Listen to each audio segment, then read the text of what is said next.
On the long path of Buddhist practice, all sentient beings seek their ultimate refuge.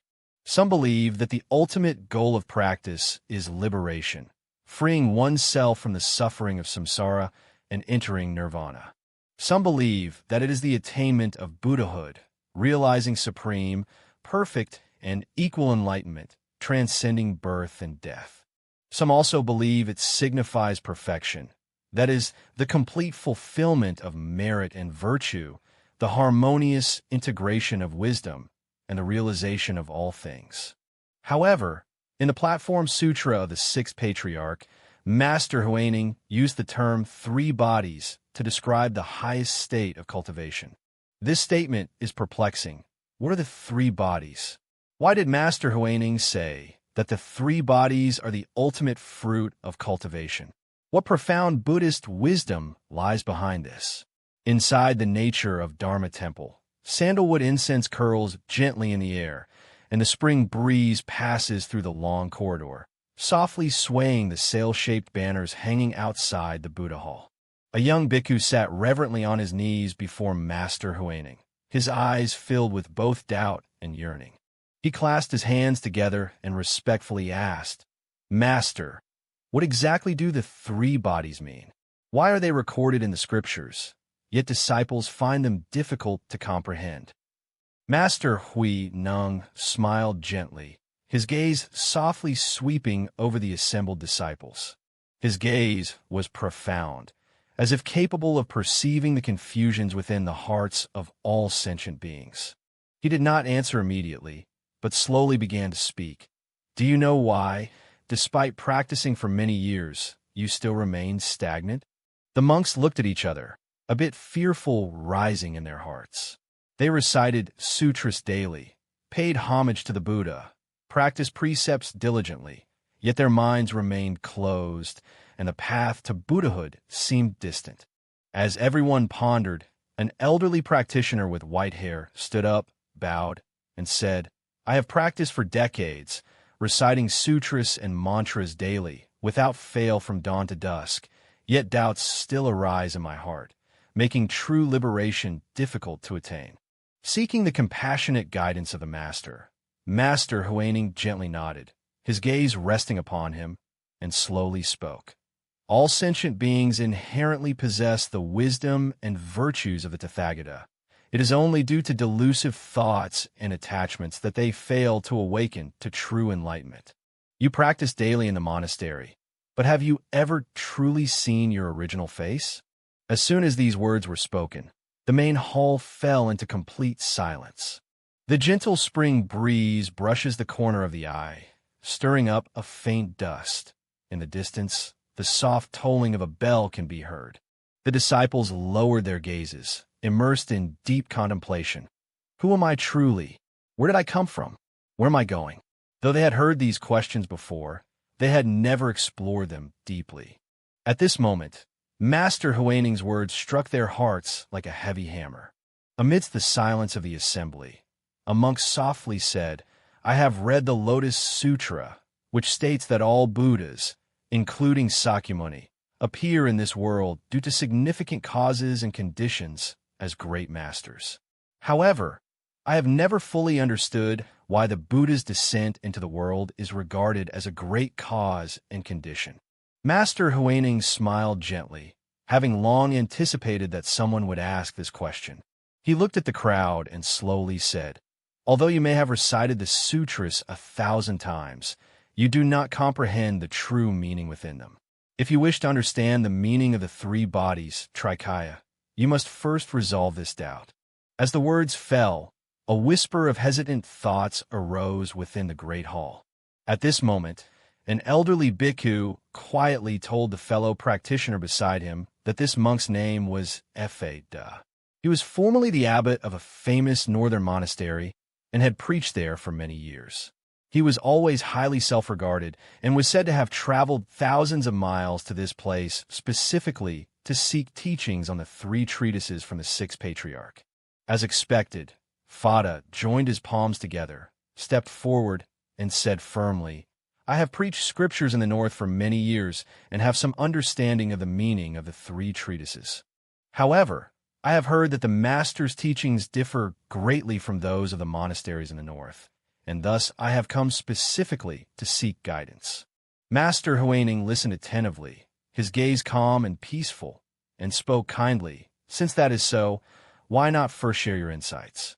Fada organized a sutra and spoke eloquently about the Buddha's three bodies: the Dharmakaya, truth body; the Sambhogakaya, bliss or reward body; and the Nirmanakaya, emanation body. The Dharmakaya is pure and undefiled. It is the true essence of the Buddha. The manifest adornment of the reward body is the manifestation of the Buddha's immeasurable merits. The emanation bodies adapt to conditions to deliver sentient beings. These are the countless manifestations the Buddha appears according to the capacities and karmic conditions of beings. This is the teaching recorded in the scriptures, an eternal and unchanging truth. As soon as the words fell, Master Huineng sighed softly and slowly said, "What an eternal and unchanging principle. Do you know where these three sounds originate?" When Fada Wenyan asked, for a moment there was no response. The disciples in the hall all fixed their gaze on him, awaiting his response. However, after a moment of contemplation, Fada found himself unable to answer this seemingly simple question. Although the sutras he studied provide clear descriptions of the three bodies, Trikaya, he never deeply contemplated how the three bodies arise and why they exist. At that moment, an unexpected person stood up, an elderly farmer dressed simply. He usually undertakes laborious duties in the monastery. Although he has not deeply studied the Dharma, he listens to the chanting of sutras daily and gains understanding in his heart. He joined his hands respectfully and said, "I am a foolish disciple and have not read many scriptures, but I have a question in my heart. Do the three bodies, Trikaya, exist within our daily actions of walking, standing, sitting, and lying down?" Upon these words, all present expressed disgust. Fada even showed a look of disdain, secretly thinking to himself, how could such profound Buddhist teachings be understood by a farmer who has never undergone orthodox practice? Yet, Master Huineng's eyes brightened, and an expression of approval appeared on his face. He spoke softly, "You go ahead and speak." The old farmer continued, "As a disciple, I toil daily. Though my body and mind are weary, my heart often feels serene and joyful. Could this be the Dharma body? Sometimes I realize the principles of things and wisdom arises in my mind. Could this be the reward body? Every day, I help others in small ways, yet always to the best of my ability. Could this be the transformation body?" The shop was filled with astonishment. An unlettered old farmer could so directly point to the essence of the Buddha's teachings. The disciples whispered among themselves, speaking in hushed tones, and Dharma Da's expression instantly grew complicated. He never expected that this old farmer, whom he had always overlooked, could express such profound insight. Master Huineng slightly wiped his hand and loudly said, "Excellent, excellent.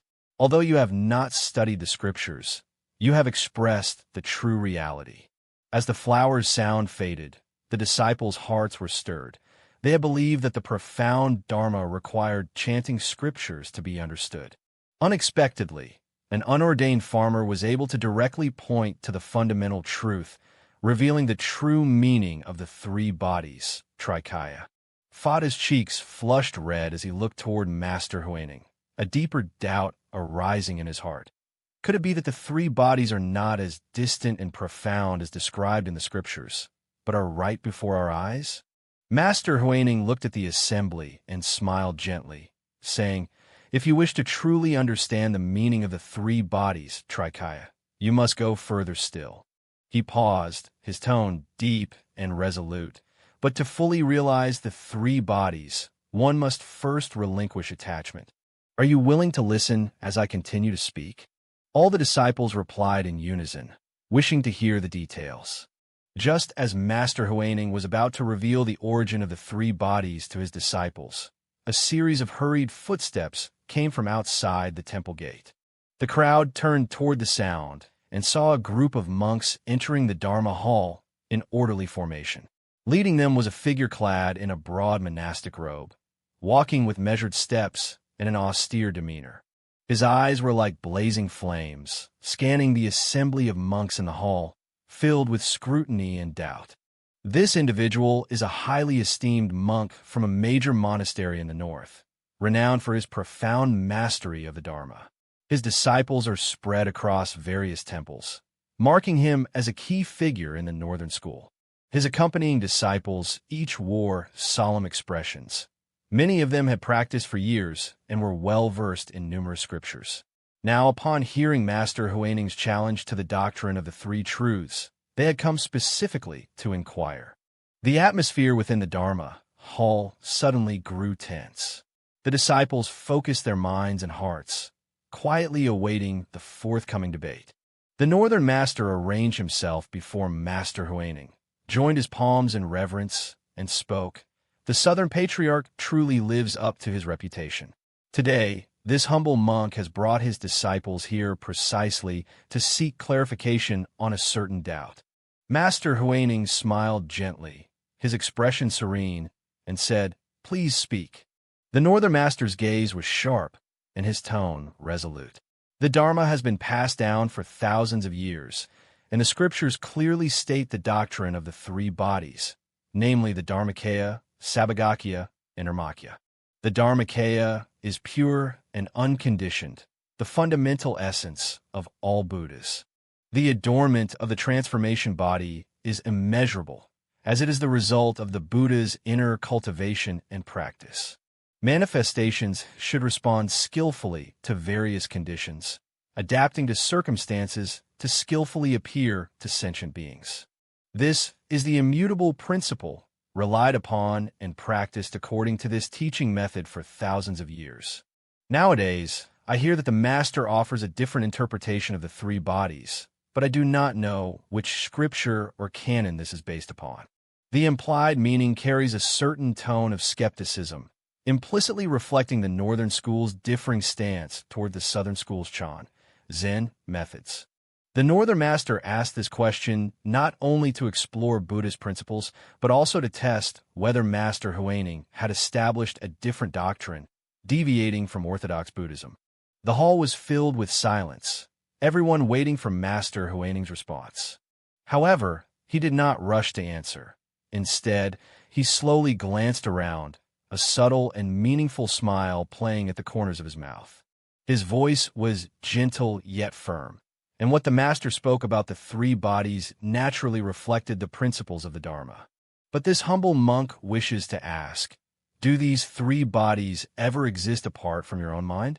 Upon hearing these words, the Master of the North slightly furrowed his brow, appearing contemplative, yet he still replied, the three bodies, Trikaya, belong inherently to the Buddha.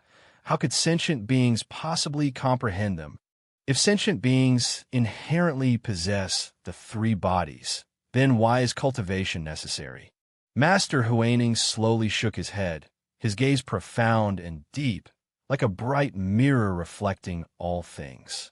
If one says the three bodies, Trikaya, exist in the Buddha but not in sentient beings, then how can the practice of you and me ever attain the true path? If one seeks the three bodies outside the body, how can there be no distinction or difference from the Buddha? The three bodies are inseparable from the intrinsic nature. If they are separated from intrinsic nature, then they are not the true three bodies. The Northern Master Wenyan's expression slightly changed. He naturally understands the principle in Buddhism that the intrinsic nature is inherently possessed. However, in traditional teachings, the three bodies are often interpreted as the realms attained by the Buddha, rather than as something inherently present in everyone. Today, Master Huineng stated that the three bodies are inherently possessed by one's original nature. If this assertion is true, does it not imply that Buddha nature is neither distant nor near, and that everyone can attain sudden enlightenment and become a Buddha? These words not only shocked the Northern Master, but also caused the disciples behind him to whisper among themselves, revealing expressions of astonishment. In the Dharma hall, Master Huineng saw Master Beifong deep in thought and continued to speak. The Dharmakaya is the pure and original nature. The Sambhogakaya is the complete fulfillment of wisdom. The Nirmanakaya is the manifestation that responds to conditions and circumstances. If one abandons their own nature, where else can one seek? If one clings to the three bodies as external to the self, it is to forsake everything and search afar. If one can recognize their own nature, all three bodies, Trikaya, are complete. Why seek them externally? The Northern Master listened attentively, his brows furrowed, as if he had some insight, yet he had not fully comprehended. He pondered for a moment and said, although the Master speaks of the self-nature inherently possessing the three bodies, if one does not practice, how can they manifest? The Buddhist scriptures state that one must diligently and sparingly cultivate practice in order to attain the perfection of both the reward body, retreat body, and the emanation body, manifested body. According to Master Ruo Yi, is it not the case that ordinary beings are also Buddhas? Master Huineng sighed softly, his tone gentle yet imbued with an unwavering resolve. The ordinary person is originally Buddha. When deluded, they are sentient beings. Upon awakening, they are thus the Tathagata. Like a bright mirror, when covered with grime, its radiance cannot be seen. If one removes the dust, the inherent light will naturally manifest. The power of the three bodies is likewise so. Upon hearing these words, the Northern Master's expression changed subtly. A glimmer of realization passed through his eyes, though some doubt still lingered. He slowly said, in that case, the Master believes that the three bodies need no correction, for they are fundamentally complete by nature. Master Huineng, wiping his slightly sweaty hands, said, it is not so. Although the three bodies, Trikaya, are inherently present, if one does not awaken, the middle body is obscured by lustful thoughts, like a bright pearl covered with dust, existing yet unseen. What the practitioner cultivates is not the attainment of the three bodies, but the removal of delusive thoughts, allowing the true nature to manifest. Practice is nothing but seeing one's true original nature and maintaining that innate purity. As these words fell, the Dharma hall was enveloped in complete silence. The Northern Master fell into deep contemplation. His originally firm stance was now shaken by the wise words of Master Huineng. All along, he had understood cultivation as striving toward Buddhahood, but now he hears that cultivation is originally meant to reveal one's own nature rather than seeking externally, which deeply astonishes him. Suddenly, Master Huineng spoke aloud. Today I shall say 5 more sentences. All of you must remember them well. Everyone in the hall held their breath, awaiting the Master's teaching. The original pure nature is the Dharmakaya Buddha. Why? Because everyone inherently possesses a pure mind. It is only due to deluded thoughts and attachments that this purity fails to manifest. If one can constantly maintain purity, that is the ever-abiding Dharma body. The awakened mind itself is the reward body Buddha. With a single moment of awakening, wisdom naturally arises. The fruition body is perfected, present here and now. The third sentence, going with conditions to save beings, refers to the transformation body, Nirmanakaya, of the Buddha. In accordance with conditions and causes, one liberates sentient beings. The emanations are not confined to a single form and manifest everywhere. The fourth sentence, the three bodies' conditions are one entity, inseparable. If one recognizes their true nature, the three bodies, Trikaya, are complete. If one loses sight of their true nature, all three bodies are absent. The fifth statement, if one realizes this principle, one attains Buddhahood. Enlightenment is not a distant goal. It resides in the present moment of a single thought.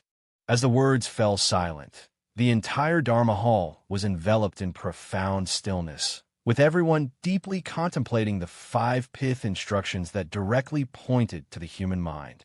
The Northern Master's eyes gradually softened. He slowly joined his palms, bowed deeply, and spoke in a low voice. The Master's words are like thunder shaking the ears. Today, the disciple has attained understanding. All that was known in the past was mere delusion. Only upon hearing today do we realize that our own nature is inherently complete and the three bodies are not separate. Master Huineng smiled gently, saying that the Dharma has no fixed form, and expounded the teachings skillfully through the three bodies and one consciousness. If one can realize their true nature, why seek externally? The Northern Master deeply sighed, joined his palms, bowed his head, and sincerely said, "Master's words strike like thunder, and today I attain understanding. All past knowledge was mere delusion. Only upon hearing today does one realize that the intrinsic nature is inherently complete, and the three bodies are without distinction." Master Huineng smiled gently, his gaze slowly sweeping over the assembly in the Dharma Hall. At this moment, the atmosphere within the Dharma Hall has quietly shifted. The original doubts and oppositions have vanished, replaced by a profound sense of contemplation and a yearning for insight. The disciples gazed with reverence, as if striving to deeply engrave Master Huineng's Dharma words into their hearts. However, Master Huineng understood that although words can provide guidance, true realization cannot be attained merely through hearing. Thus, he slowly rose and said to the assembly, "If the principle of the three bodies, Trikaya, remains only in words and texts, it will ultimately be difficult to truly penetrate the nature of the self. Let me ask you all, what is the true manifestation of the three bodies?" Everyone looked at each other in silence, and for a moment, no one responded. After a moment, a young monk tentatively said, "The Master once said that the pure original nature is the Dharmakaya, the complete perfection of wisdom is the Sambhogakaya, and liberating sentient beings is the Nirmanakaya." However, the disciple still does not understand why the world has never seen these three bodies. Master Huineng slightly nodded, signaling him to continue speaking. The bhikkhu lowered his head in contemplation for a moment, then said, "If the three bodies are originally complete, why do sentient beings still remain trapped in the cycle of birth and death? Why must one still endure numerous hardships in practice to attain enlightenment?" Upon hearing these words, Master Huineng revealed a look of contentment. He gently raised his hand, signaling the master to bring a basin of clean water. The teacher quickly brought over a copper basin, its surface of water like a mirror, reflecting the figures of everyone in the hall. Master Huineng extended a finger and gently touched the surface of the water. Instantly, ripples radiated outward in layers. The mirror-like image shattered, and the shimmering waves glittered. He spoke slowly, just like observing this water. The nature of water is originally pure. It responds to things without obstruction. If undisturbed, it can clearly reflect all things. This is the Dharma body. The disciples calmly gazed at the basin of water, only to see the surface gradually return to tranquility, once again reflecting their own faces. Master Huineng continued, "When the wind blows and the water moves, although ripples arise, they do not alter the water's innate purity and tranquility. This shimmering wave of light refracts countless shadows, just as the arising of wisdom can illuminate and dispel all illusions. This is the Dharma body, Sambhogakaya." He gently disturbed the surface of the water once again, causing ripples to spread, and a single droplet splashed out, falling onto the ground outside the basin. He smiled and said, "Although the water droplet has left the surface of the water, it does not depart from the essence of water. It can flow anywhere, nourish all beings, transform in accordance with conditions, and assist in the practice. This is the manifestation body, Nirmanakaya." Upon hearing this, everyone suddenly attained profound realization. Originally, the three bodies are not an elusive, mysterious doctrine, but, like this bowl of water, always present within oneself. The essence of the Dharmakaya is like water, pure and unstained. The treasured body is like water that can reflect images, manifesting wisdom. Manifestations flow like water, moving according to conditions, universally benefiting all sentient beings. The northern master gazed at the basin of water with unwavering focus, his eyes reflecting a complex array of emotions. He finally understood that the concept of the three bodies he had known in the past was all about seeking outwardly, neglecting that the three bodies inherently reside within all sentient beings. He sighed softly, saying, "Master, your words are like a sudden enlightenment that refreshes and awakens the mind. I once mistakenly believed that the three bodies were the true states of the Buddha. Now I understand that the three bodies have never been separate from sentient beings, but were merely obscured by deluded thoughts." Master Huineng gently shook his hand, then turned around and instructed his attendant to bring a bronze mirror. The polished surface reflected the expressions of each disciple. He spoke slowly, saying, "It is like gazing into a mirror. The mirror itself is inherently pure. If dust covers it, clarity is lost. But if the dust is wiped away, the brightness naturally reveals itself." With a gentle touch, the slight ripples on the mirror's surface vanished, and the reflection within immediately became clearer. All the disciples gazed intently at the bronze mirror, as if a sudden wave of enlightenment arose within their hearts. Master Huineng further said, "Purity arises from clarity as well. Sentient beings, due to deluded attachments, fail to perceive the three bodies. If one can abandon illusion and return to truth, one can intimately know the true Dharma body in purity, the reward body in wisdom, and the transformation body in freedom."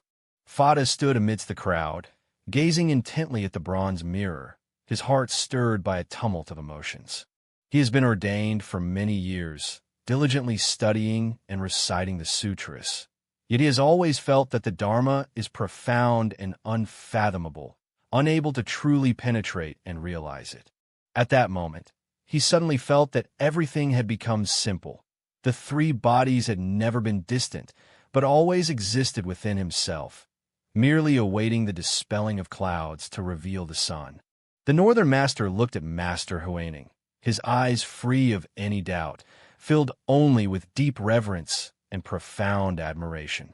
He slowly joined his palms together and respectfully said, "Only upon seeing this today do I realize that the Master's words, that seeing one's true nature leads to Buddhahood, are not in vain."